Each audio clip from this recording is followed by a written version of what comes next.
Split Tube Media and the Cinesthetes podcast present a special daily October podcast. Help to the king. Okay, let's do this thing. Jason, is John Cusack the best at being a gentle asshole? A jazzhole? A jazzhole? A jazzhole. Cusack is a jazzhole. Jim? 1408. 1408. Who do we appreciate? Cusack. John Cusack. Jim, this entire film is premised on the slow death of a child. Oh, yeah. Hi, everybody. This is Hell to the King. I'm not saying hi. I don't care. We're talking about a movie called 1408. I saw this movie in the theater when it came out. Did you rewatch it for this, or are you just relying on your memories? I rewatched it for this and had completely forgotten that the core of the movie was based around the death of a child. Sure. All I remembered from I did not remember liking this movie at all. Sure. Or I remembered, actually, here's I'm lying. My correction. Tell me. I remembered liking the setup of this movie and then being very mad at where it ended up.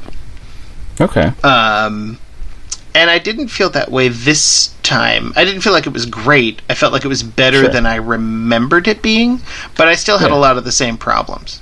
And I can list those out. But yeah, I went and saw it in the theater because, I generally had like a positive feeling about Stephen King, but even more so, I love John Cusack and Samuel L. Jackson. Specifically, Jason, this is Sam Jackson in a role where he isn't just an angry yelling man, which is my favorite Sam Jackson, is when people let him be an actual character. Yes, when he actually gets to act, which is almost never after 1994.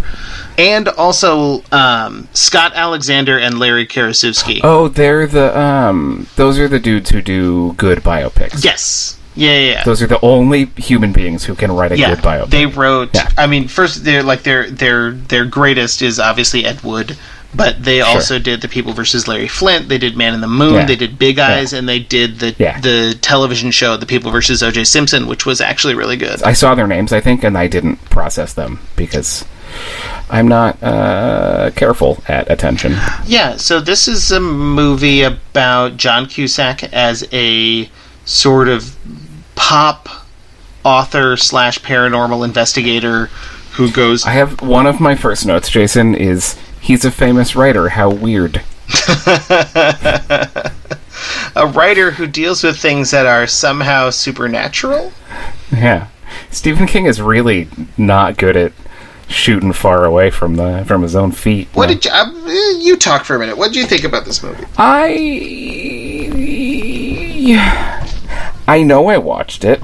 I remember a bunch of things happening. I don't remember having any feelings at all. It's mostly John Cusack in a room being tortured by that room. There's a fundamental issue I have with it, Jason, which is that John Cusack is a man who writes guidebooks to haunted spaces, but clearly doesn't believe in them and hates his audience and hates that he's doing it. And then he gets a note saying that he shouldn't stay in room 1408 at the Dolphin Hotel. The Dolphin.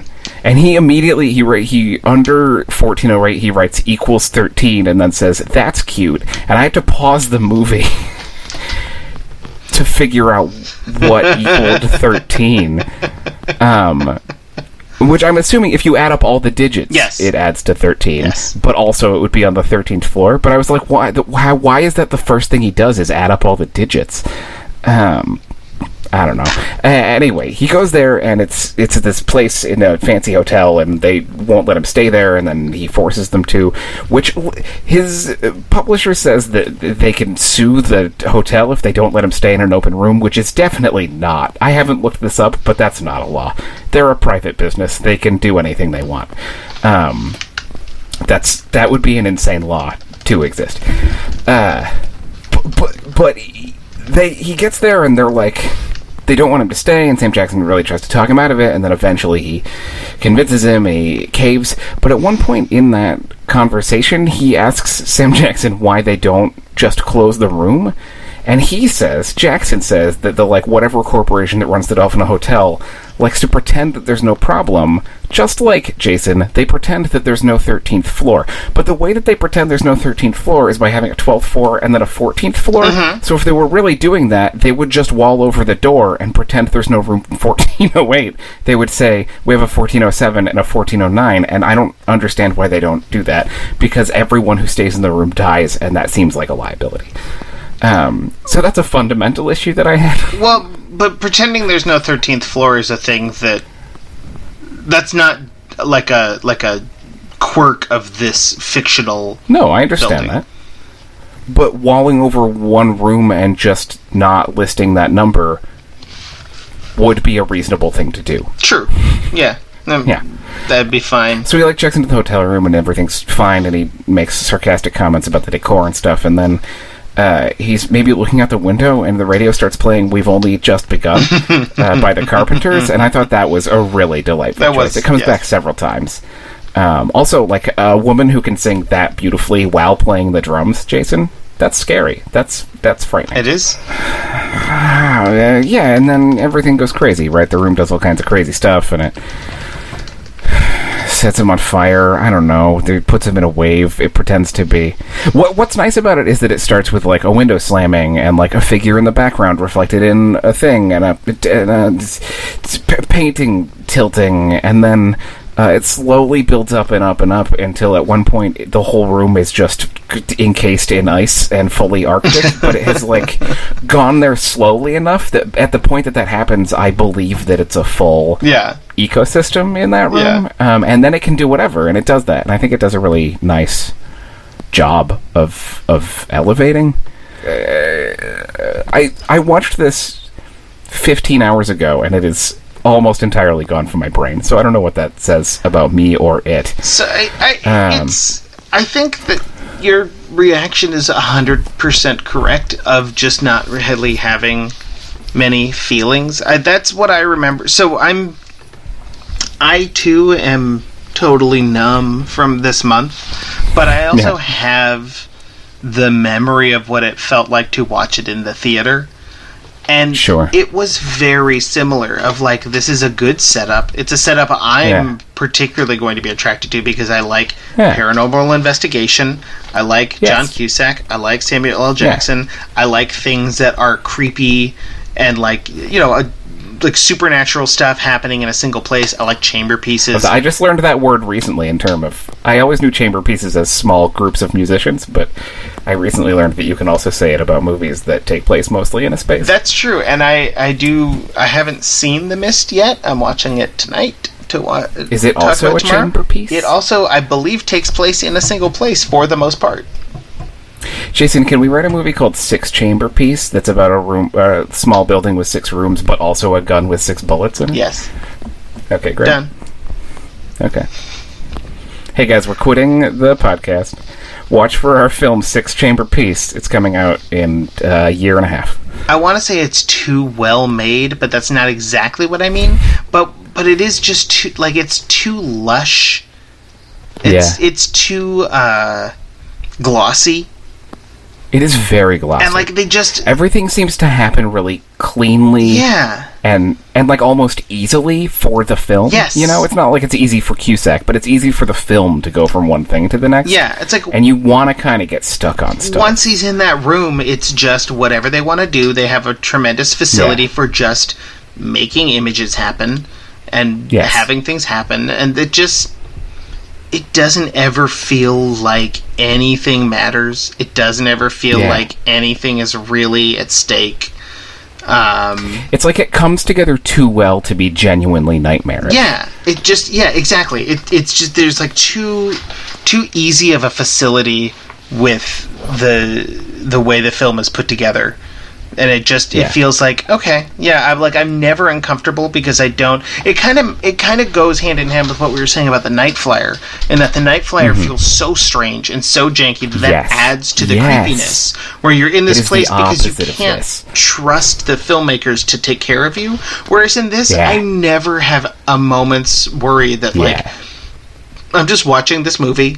and John Cusack is going to get to act a bunch, and then at some point in time it's going to end. It's going to have a wrap up. Like, this is all just too competently made and too normal to add up to anything more than just sometimes there's some good scenes. And also, there's only so many times you can, like, create a scenario and then completely undermine it before I'm just like, okay, well, I'll just wait until the movie's end and then I'll know what was real and what wasn't. Because like, I'm not going to bother trying to figure it out during the movie. Right, because they're just whipping around. To that sort of end, I wrote a note. So a bunch of crazy stuff happens, and then he gets this phone call at the end of an hour-long countdown that feels like a week to him or whatever. And it says, at one point they say that they're going to kill all his friends, but like clearly it's not affecting anyone that isn't in the room, right? So it's just him, and they say that he's going to be stuck in a loop of this 1 hour until he kills himself, basically. Yes. The express checkout. Yeah, and I thought he should just stick with it. 4 loops of that, and you're going to be totally used to it. It's just a different way of life, you know? So then the movie ends, and he makes a Molotov cocktail and burns the room down, and Sam Jackson's so happy, and he goes to his funeral. Well done. I think that the biggest... He doesn't die. What? He doesn't die. Cusack? Yeah. What do you mean? He doesn't die. It's not a funeral. He gets buried at the end. No, he doesn't. He did in the version I watched. What?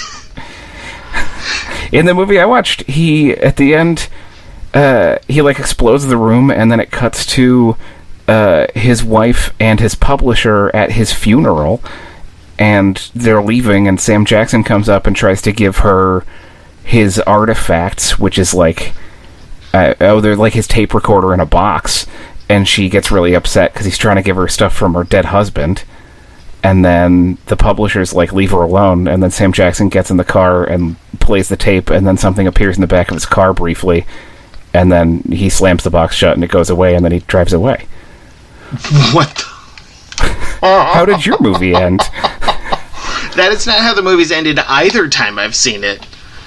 Really? Yeah, the movie ends with Cusack waking up in the hospital, and his wife is there, and he's like, am I actually in a hospital in New York this time? She's like, yeah. What do you mean this time?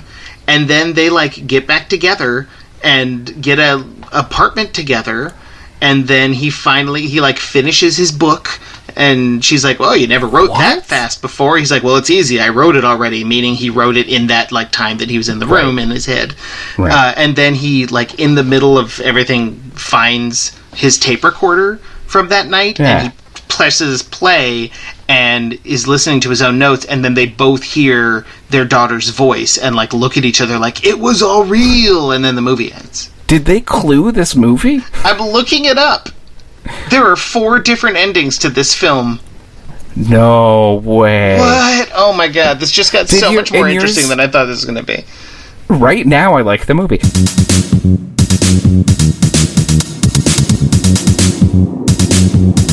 Hell to the King is a special presentation of the Cinesthetes podcast, produced by Iguanadonald Studios, and distributed by Split Tooth Media. Music by Loyalty Free. Hell to the King is recorded in a state-of-the-art facility which is nicer than your apartment.